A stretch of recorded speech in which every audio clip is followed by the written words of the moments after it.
It's, can I come down there? Think that through the years she was here, and I took her for granted. I was so cavalier, not the way that it stands, oh Lord. She's out of my care.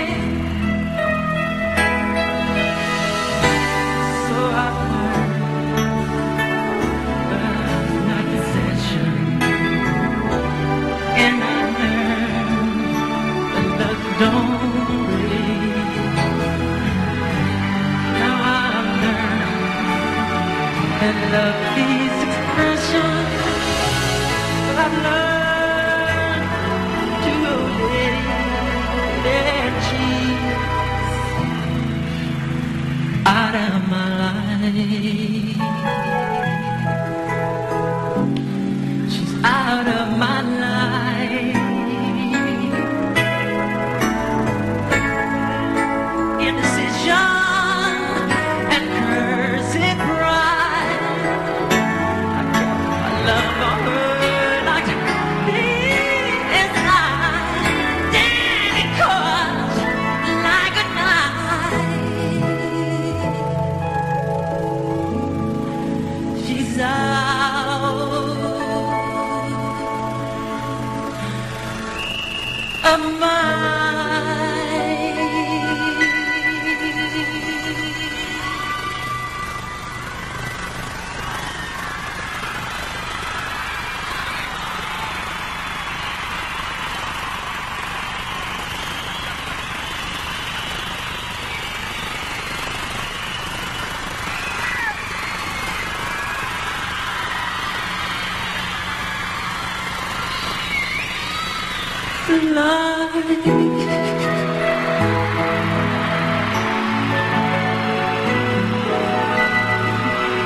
Of the Michael Jackson Dangerous Diary.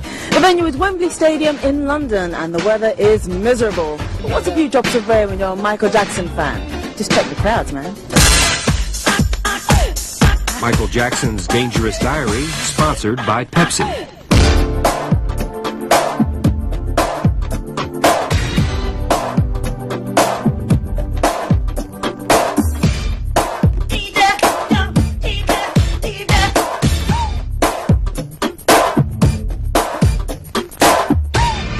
Michael Jackson and his Dangerous entourage have been rolling around Europe and turned up in London for the start of their Wembley Stadium dates. Now, one thing we've noticed while on this tour is that no matter what country we go to, the thing to do seems to be to turn up for the event 3 to 4 hours early.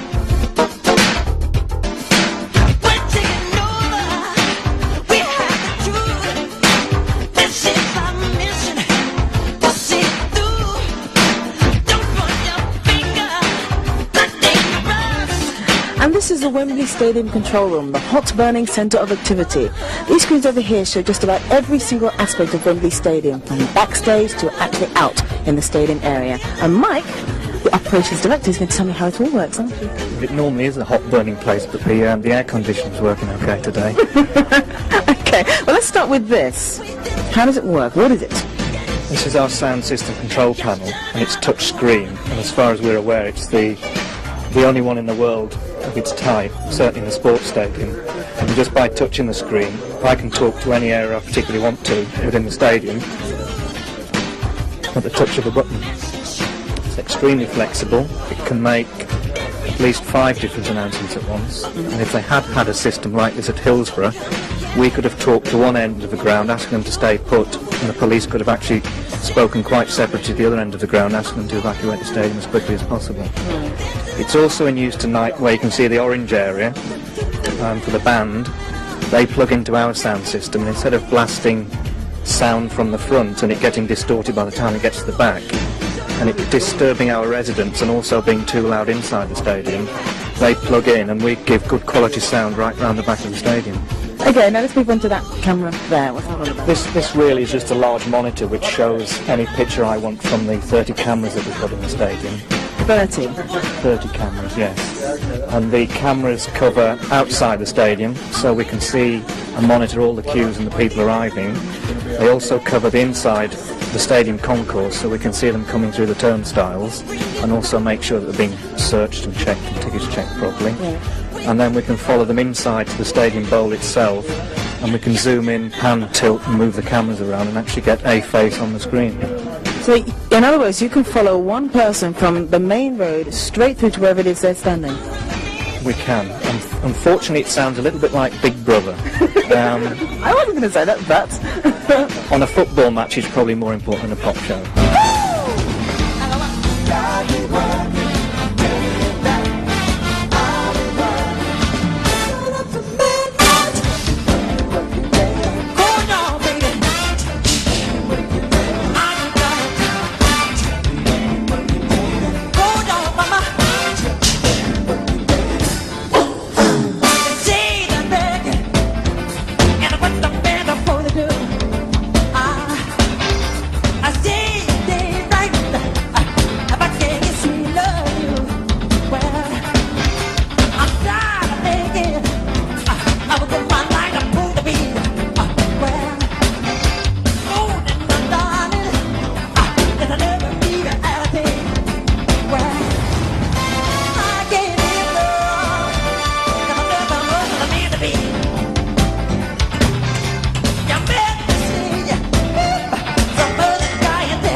Barry Clayton was one of the co-promoters on the European leg of the Jackson Tour, which means he's actually responsible for putting on the shows in the different areas. And we're going to talk to him.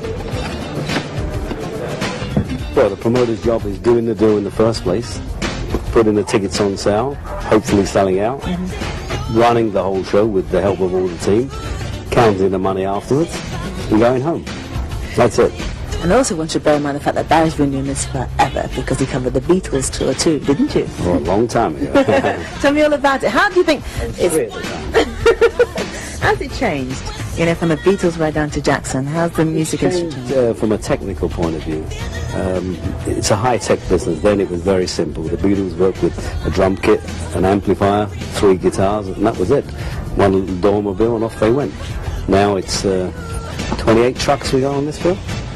37 if you include 37, if you include, as he said, the still for the stage. Nearly 300 people.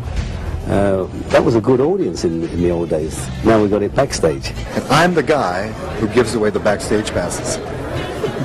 So call me at my hotel. I register under Billy Hershey-Vamos from Acme Vitamins. How long have you been tour managing? And was this what you always wanted to do?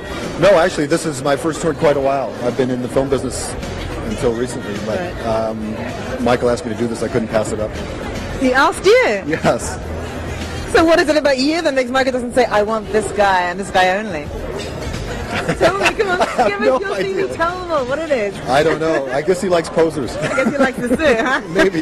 One thing I admire about Michael and what I've gained a lot is from in working with him is he is so focused, and he expects that from each and individual on stage, you know, as far as being focused and being there, being present at all times, you know, and he has this magical thing, whereas even if you're not feeling like up to, getting out there or whatever, when you're there with him and he appears on stage, you're like right there with him. How you doing?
Out on the Jackson tour, I have what I can only describe as a minor heart attack.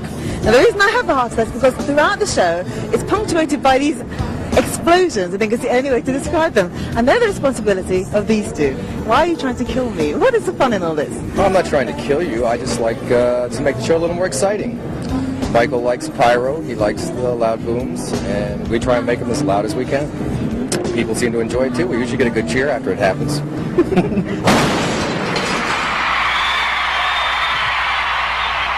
Have you had any accidents or anything like that? No. I've not. 12 years. Knock on wood. Never had an accident. No. Still have all my fingers. And no, we've never had anybody injured on one of my shows now. So. All this you see above my head is the responsibility of one man. Caesar, what was your brief for all this, for the Jackson tour? Nothing. Certainly past performances of Michael's, and knowing basically what he likes and what he really favors in his music and what he favors lighting-wise. We have a lot of what they call horsepower or foot candles up in the air, with a lot of lighting. Michael likes to have intense beams of light and intense concentrated areas. So I feel we delivered that by this design. There are a lot of lights hanging and lots of color changers and tons of smoke and all kinds of magical tricks and things like that. Damn, here comes a man, hot damn, the big boy stands moving up and my man Michael. So what made you want to come out when Jackson gave you the call? Why work with them again? Because last time, everything was first class. Beautiful people to work with, no problems, no hassles, and as everyone else, I thought the last one was going to be it. When they said it's going to do it again and the magic was going to continue, I said, well, let me hop on the magic carpet. Let's go.